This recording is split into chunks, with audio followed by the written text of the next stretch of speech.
Hello there, I'm Becky Jarvis, Marine Biologist and founder of An Ocean Warrior, and you're joining me today at Hannafore in Cornwall. Let's see what we can find. This pair of beefy looking crabs are furrowed crabs, also known as Montague crabs.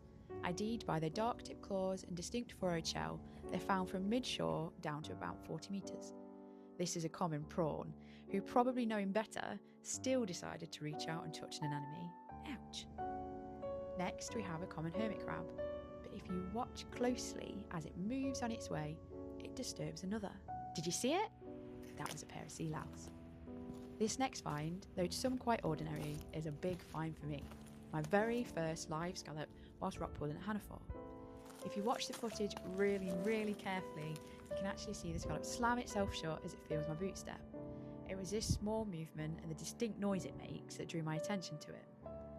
A lovely specimen with a great view of its 200 eyes lining the shell edge. This is a king scallop. You can tell because there's one flat shell and one concave shell. A queen scallop has two concave shells. The way I remember which way round they are is to remember that a queen, or a mermaid, would need two concave shells to make a shell bra. Back to the sea it goes.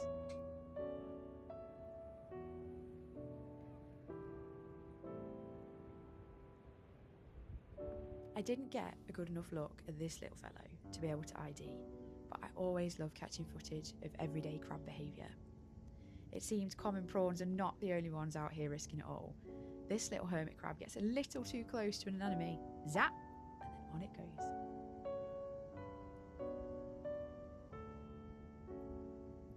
I kept this bit of footage, not really for the tiny crab, though that was originally what I was trying to capture, but for the small movement to the right.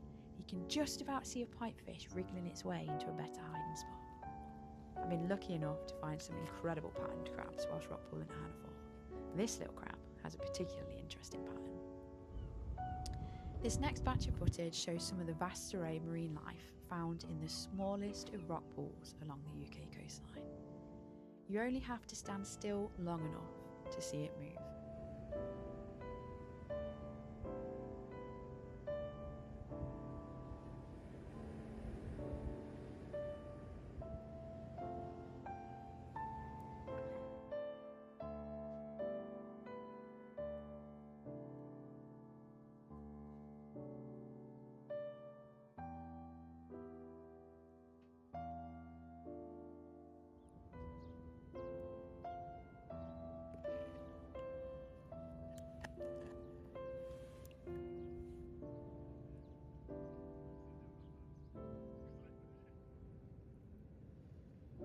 To gaze around at the scenery at low tide, you'd think all the dark, slimy seaweed would be devoid of life, but that couldn't be further from the truth.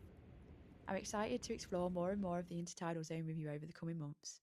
What do you think we'll find next?